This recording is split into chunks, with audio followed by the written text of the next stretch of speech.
Dengarlah firman yang disampaikan Tuhan kepadamu, hai kaum Israel.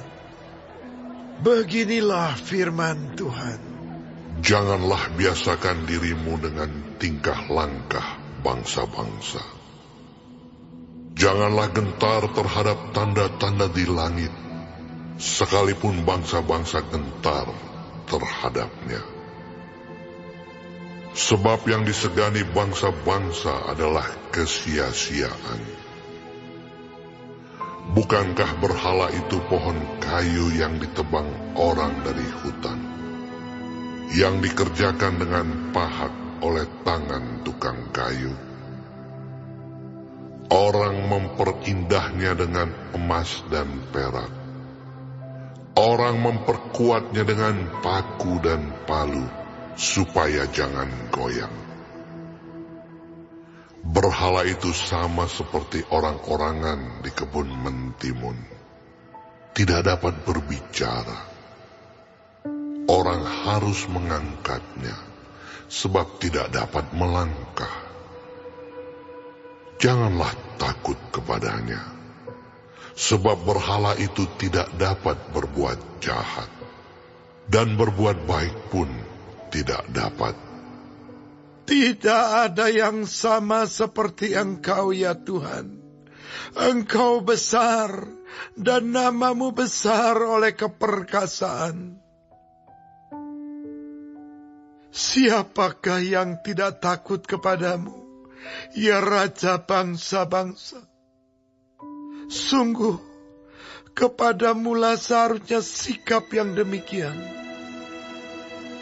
Sebab di antara semua orang bijaksana dari bangsa-bangsa dan di antara raja-raja, mereka tidak ada yang sama seperti Engkau.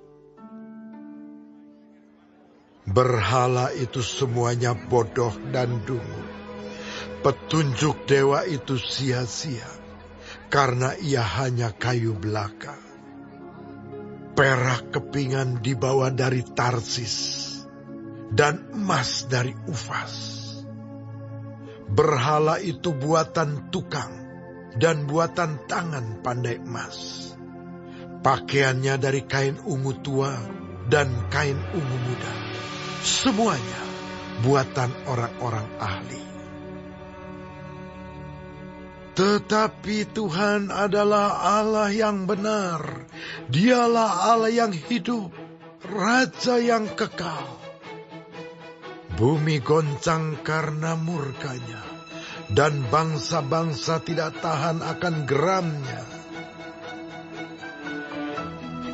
Beginilah harus kamu katakan kepada mereka, para Allah yang tidak menjadikan langit dan bumi akan lenyap dari bumi dan dari kolong langit ini.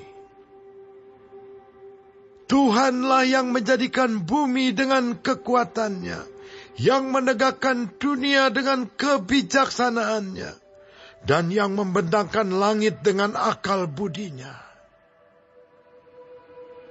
Apabila ia memperdengarkan suaranya, menderulah bumi air di langit. Ia menaikkan kabut awan dari ujung bumi.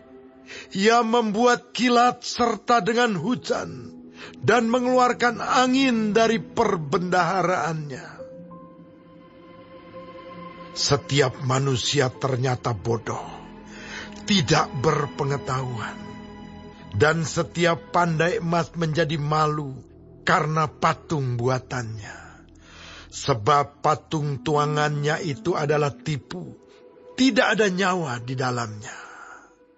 Semuanya adalah kesia-siaan, pekerjaan yang menjadi buah ejekan, dan yang akan binasa pada waktu dihukum.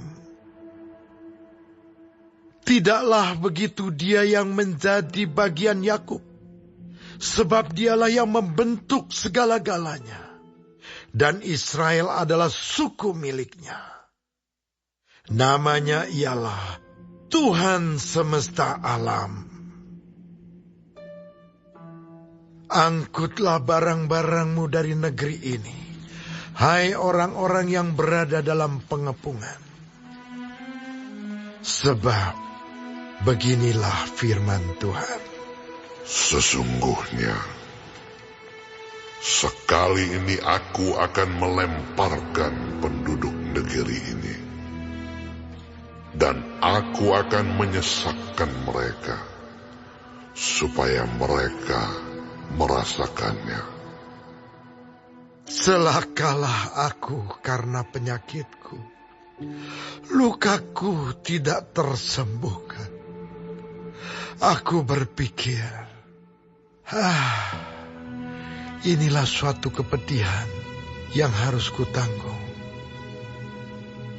Kemahku sudah rusak, dan semua talinya sudah putus. Anak-anakku telah pergi daripadaku. Tidak ada lagi yang mendirikan kemahku dan yang membentangkan tendaku. Sungguh, gembala-gembala sudah menjadi bodoh. Mereka tidak menanyakan petunjuk Tuhan. Sebab itu, mereka tidak berbahagia, dan seluruh binatang gembalaan mereka cerai-berai. Terdengarlah suatu berita, bunyinya, kegemparan besar akan datang dari tanah sebelah utara, untuk membuat kota-kota Yehuda menjadi sunyi sepi, menjadi tempat persembunyian serigala-serigala. Aku tahu ya Tuhan, bahwa manusia tidak berkuasa untuk menentukan jalannya, dan orang yang berjalan tidak berkuasa untuk menetapkan langkahnya. Ajarlah aku ya Tuhan, tetapi dengan selayaknya, jangan dengan murka-Mu, supaya aku jangan Kau binasakan. Tumpahkanlah kepanasan amarah-Mu ke atas bangsa-bangsa yang tidak mengenal Engkau, ke atas kaum-kaum keluarga yang tidak menyerukan nama-Mu. Sebab mereka telah memakan Yakub dan menghabisinya, dan membuat tempat kediamannya menjadi puing.